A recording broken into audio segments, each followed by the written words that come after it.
everyone. Thank you for joining us and our first interview for the Female Triangle of Power event. And I'm so happy I have Emma from Baby College with me today. So, welcome Emma, and thank you so much for agreeing to be part of this project. Thank you so much. Emma and me met like a few months ago, and I just love what she does, and it's quite linked as well with the things I do. So yeah, thank you so much, Emma, again. And I was just let you introduce yourself a little bit, and also if you can tell us why you decided to start with Baby College. Yeah, no worries. So I'm Emma, as Olga's just said, and I am a mum to an almost 4-year-old and a 6-year-old. And yeah, it's hard work, isn't it? So I was a teacher previous to that, and I just found that the two things didn't really go together. I know some people manage teaching and family life beautifully. I just wasn't one of those people. And I didn't feel like I could give my all to teaching, and I then couldn't give my all to my family. So I ended up kind of not really managing either very well. When my two were babies, though, I'd done this wonderful group called Baby College, which kind of deals with child development science through fun classes, essentially. And I loved it, absolutely loved it. So when I went back with my youngest, they sort of said, oh, do you fancy running it? And I was a bit like, oh, I don't know, maybe not. And so after lengthy discussions with my husband, who is now known as Mr. Baby College in Baby College circles, we just decided that it was probably the best thing for myself as a professional, but also giving me back a little bit of time with my children, and kind of ticked all the boxes. So so that's how I got into it. Oh, sorry. Yeah, you can continue. No. It was just to say that, like, it took a leap of faith. It massively took a leap of faith. It was marrying something I loved, which is sort of child development stuff through teaching and everything.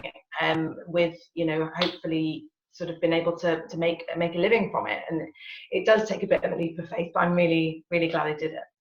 Yeah, and I'm sure you're helping loads and loads of babies and families.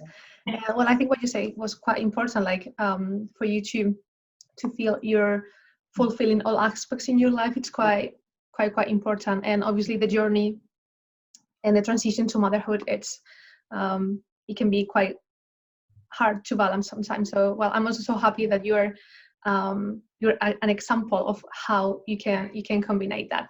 Really good. My next question is, what do you do in Baby College? What can people get from Baby College as well? So hopefully it will tick everybody's boxes, really.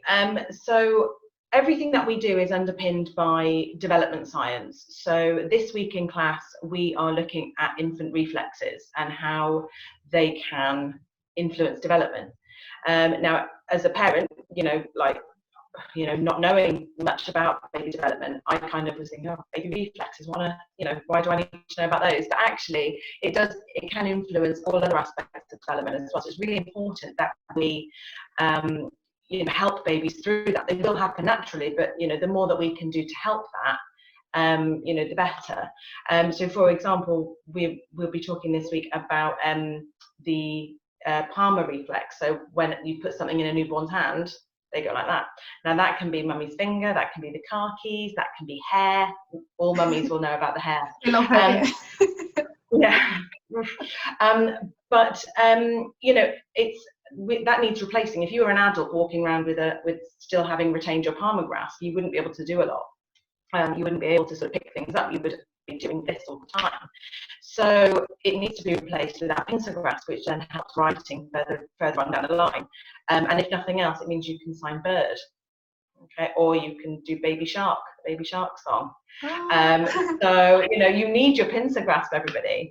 But yeah, so everything that we do is based on the developmental science, but it's all done through fun. So there's singing, dancing, signing, sensory activities, and then movement and language as well. So it's everything all under one roof, essentially. But the great thing for parents is that it offers development knowledge. So we give you everything in a nutshell about development, and then on a weekend you get a handout. If you want to learn more, you can then do a little bit of further reading on it. So hopefully parents leave feeling empowered, to make their parenting decisions going forward, and then their babies have had fun as well. So that's really good. And well, it's also studied in teaching as well. Like one of the best ways to learn is through playing and through games. yes, So absolutely. obviously, That's kind of what we do with our toddlers. Then we take it a step further. We still keep all of the movement and the language, but we then learn what we're doing this week. So numbers this week, then we're moving on to shape and colour. And then for our juniors, it's then more based on turn taking and sharing and independence and confidence as well. Yeah, so you really cover most of the aspects also within education. That's amazing. Well, all our objectives are linked to the early years foundation phase objectives as well. Yeah, that's really good, and that's really important for families to know like everything is linked to the kind of the official curriculum. Well, everybody wants the best for their child. That's kind of why we became parents, I guess. You want the best for your little one, and to know that everything is underpinned by science and research, and also then linked to official curriculum guidelines, just gives parents a bit of peace of mind, I think. I'm sure it, as a parent, makes you feel safe and knowing that you're doing the right thing. Because well, I don't have any kids, but when I think about having kids, it's like, well, would I be doing what I'm supposed to be doing? Is it going to be right, the things that I'm doing or not? So obviously to have that kind of support from you. Yeah, and I think it's reassurance as well. And I think often I speak to my parents of very young children and say, baby college is also about adding validity to what you're already doing. So when we do an activity, I can see a lot of mums go, I do this at home already. And I'm like, yes, I know, well done. And it's I was doing right. Yes, exactly. So it's adding a little bit of validity to the things you're already doing, but helping you to take them a little bit further as well. Yeah, so well, good stuff. So yeah, you mentioned you were doing some classes. You were explaining what you were learning this week and also what you're gonna add next week. So can you tell us a little bit about that? Like, what are you doing during this lockdown, which obviously it had an impact in lots of local businesses? Yeah, I mean, I think we were quite quick to respond actually to what happened. I think one week I was in Nice doing my classes, and the following week I was already online doing it. So I do classes where I am now. So I have a section of my bedroom. I've been relegated to upstairs now. My husband is working downstairs at my desk. So all the classes that I do now are online. So I offer Monday, Wednesday and Friday is me. But because Baby College is a franchise, all the rest of the franchisees have joined together. And so there's always going to be a class that you can do every day. Now, some mums decide just to do their weekly class at the time that's given and with me, which is great. I love to see how my babies, not my growing, babies, but the babies that come to my class are developing, and it's lovely to see them online as well. But it also means that if they want to go away and do another class a week, they can with another franchisee if it's a day that I'm not doing class. So Monday, Wednesdays and Fridays is when you'll find me singing and dancing online. But on a Tuesday and a Thursday, I offer baby massage as well. Wow. So Tuesdays and Thursdays, I am doing, we offer, we've had to narrow it down a slight bit. So it's only a 4-week group of sessions now. But we do them at all different times of the day again, so that hopefully parents can catch all 4 sessions. That was my next question, because if you do like 4 weeks, what happens if for example I would like to join in the 3rd week? Yeah. Can I do that? Yeah. So like this week, so say if I just take our first time as an example, so it's session 1 at 11 o'clock on Tuesday, and session 3 at 1 o'clock on Thursday. So you pick whichever session you need to pick up during that week. Then the following week, hopefully within so our 11 o'clock slot will then be session 2. So it moves So yeah, in a so they are cycle. combined. Okay. Yeah, so you pick whichever one you want. But the beauty of it, and I have to say, I'm really loving the online version of the classes. I'd love to be in person again, but actually what we're offering is really quite nice. So there are mini videos, so that in the middle of like all of it. So if you do session 1, you can then practice all the body parts that we do in session 1 by following the mini videos that we have available as well. So you can practice during the week before you get there in session 2. Well, that's amazing. That's a way to catch up, and also that's a way for people to have that always available. It's like, well, I know I have that. And we do something similar in the development classes, but what we've done is, so the classes are on as normal, infant, toddler and junior. But what we've also done then is we've got mini videos, so they're called things like Let's Get Singing, Let's Get Dancing, Let's Get Signing, Let's Get Crafting, Let's Get Learning, all of these kind of like things, and then the bedtime stories on top of that as well. Oh wow, yeah. That's really so nice. yeah, so it's quite full. It's quite full. Yeah, I see you're busy. Yeah, well, we've got some parents doing like 5 classes a week, so they're doing 1 a day. Which is really lovely, and then I get to see people from like Oxford or Reading or wherever. Well, that's also like the kind of the magic of doing online stuff, that you can reach a lot. You can reach loads of people. You're not limited just to the area you live in. Which, I mean, I know we both are like pro local stuff, of course. But that's another thing we can do when we're doing online stuff. We can reach. And I think for me, it's about looking for the positives, really. I think at the moment, like I could quite happily sit, you know, with my cup of tea thinking, I just really want to be back in my in-person classes and seeing all my families and seeing how the babies are growing and developing. And that, you know, it would be lovely. But actually, that can't happen at the moment. And we need to adapt to. Yeah, and I just really, you know, for me at the moment, particularly with my 2 children, I just want to be looking at the positives and seeing the good in things, because I think if I go down the other route, it could be quite dark. It's already quite a hard situation for all of us. So obviously we need to stay on the bright side and see what can we do with the situation that we have right now. Like, we cannot change it. We cannot. So we should try to take the best of it. Yeah. So well, and talking about taking the best of everything, I know you have something ready for us. I do. So people can practice at home. So I'm going to angle my camera down slightly. So I've taken an example of something that we did a couple of weeks ago in our online class, but I've tried to scaffold it so that whatever age child viewers have got, they can find something within it. So we're going to have a look at a treasure basket today. Okay, so here is my lovely treasure basket. Now it's filled with lots of weird and wonderful things, lots of different textures. Okay, this is something I had for Christmas off my mum, which is a cellulite getter rid of. I had that kind of family, so thanks for that, Mum.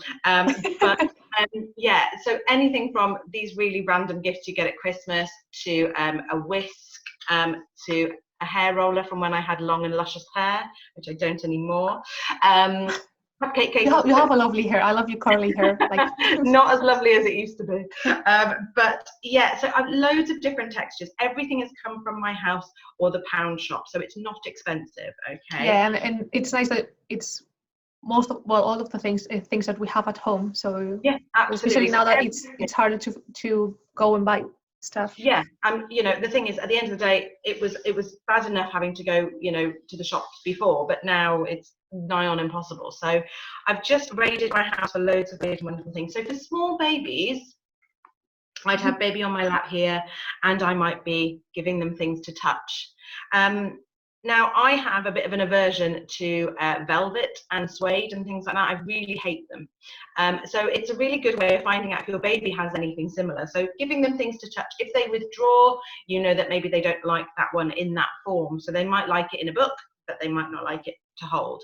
And again, just letting them touch it, maybe stroking on the face. As most people will know, with small babies, they will try and put everything in their mouths. So make sure that you haven't got anything that is going to be a choking hazard. So everything I've got in my basket is bigger.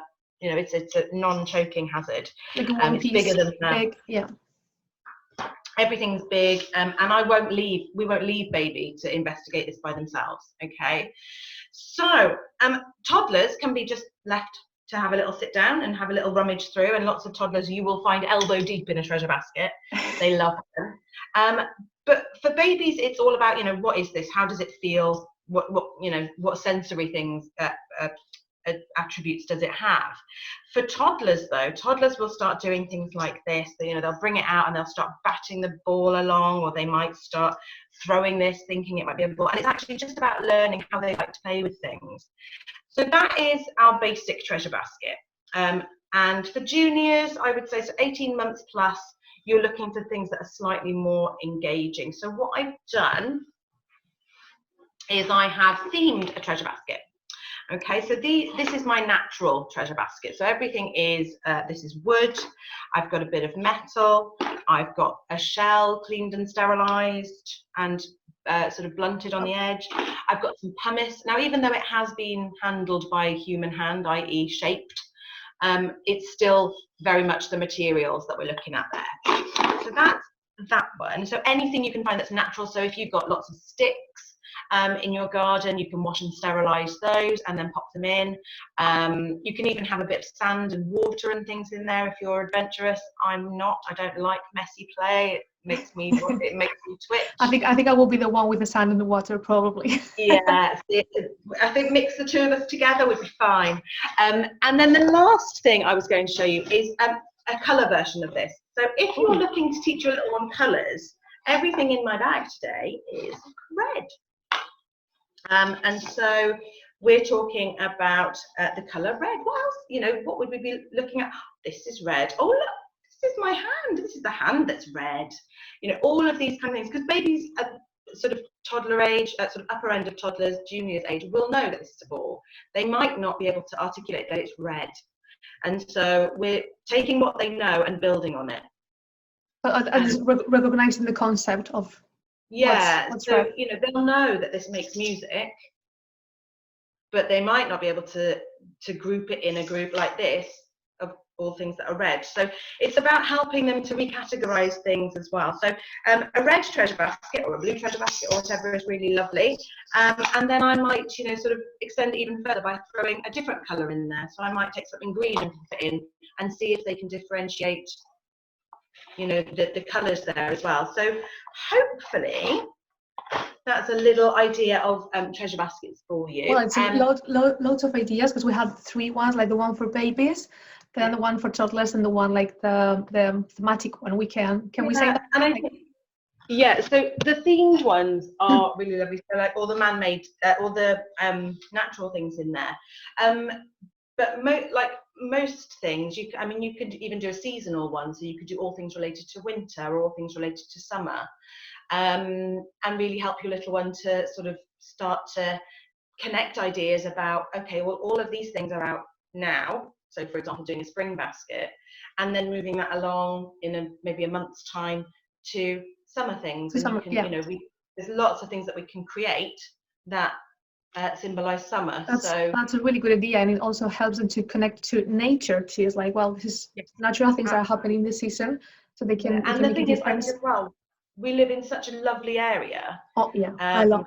Well, I'm not. I'm not. Well, I'm from Spain, but I cannot Swansea more. I love. Well, you can get loads of things from woodlands. You can get loads of things from the beach.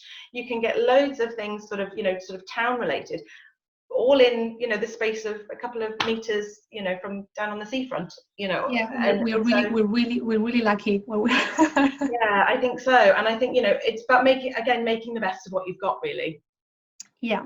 So, well, thank you so much for all the different treasure baskets. And well, is there any other thing you would like to tell people about Baby College, or well, how can they find you? Yeah. Oh, so how you can find me is I think if you just have a little look at babycollege.co.uk, get it in. But if you want to email me for any more information, it's emma.j@babycollege.co.uk, or if you search on Facebook and Instagram just for Baby College Swansea, you'll find me. You'll find my glowing face smiling out at you. Great. But yeah. And one more question, because well, you know, like all the female triangle of power is also to create a network of female entrepreneurs so we can support each other, because we know like the entrepreneurship journey can be, well, you say in the beginning it can be a little bit hard. Well, not only in the beginning, because well, something like this can happen, and you have to kind of readjust and rethink everything. So what would you say to other women that are thinking about starting their own businesses, or for example like you, just starting like with a franchise? Yeah, I think if you have a passion for something, you know, it's not I don't think you can start a business coming at it from a money perspective. I don't think you can, you know, think, oh, I can make loads of money with this, I'm going to go with it. I think you have to have a passion for what you do. I think it has to stem from there. So if you have a passion for something, then it's about maybe going, could this be a business? And actually, like I said, I was lucky enough to start classes as a parent before I became, you know, a business owner within it. But I would say definitely have a passion for it. Do a little bit of research. Is there anything similar out there? You know, is there anything like Baby College in Swansea? I don't think there is. And so I was kind of like, yeah, I want to bring it, you know, I want to bring it to Swansea, I want to bring it to the masses. But also, I mean, I don't know if anybody is like me. I don't really like asking for help if I can help it. And so that's been a massive learning curve for me. So collaborate with other people. You know, if you think, oh, do you know, I really like the way they do that, go and ask them for help. The worst they can say is no. Yeah, that's something I learned also when I moved in here. Well, because well, I maybe some people don't know, but I work for the university, and well, within the research project, I had to ask for lots of help, and I'm really bad with that as well. It's like, no, I can do everything. I can handle myself, and it's like, no, well, sometimes you need to, and it's really good to be able to collaborate with people, like same way, because we met through Rosie. So she was, oh, I know one person, you have to meet Sema. So yeah, we kind of contacted, we met, it was lovely, and there we are still. Yeah, and I think I mean, for me, it's not just about collaborating on a, you know, like on a business to business. It's about, you know, finding out about people behind the business and actually knowing that they are interested in what you're doing.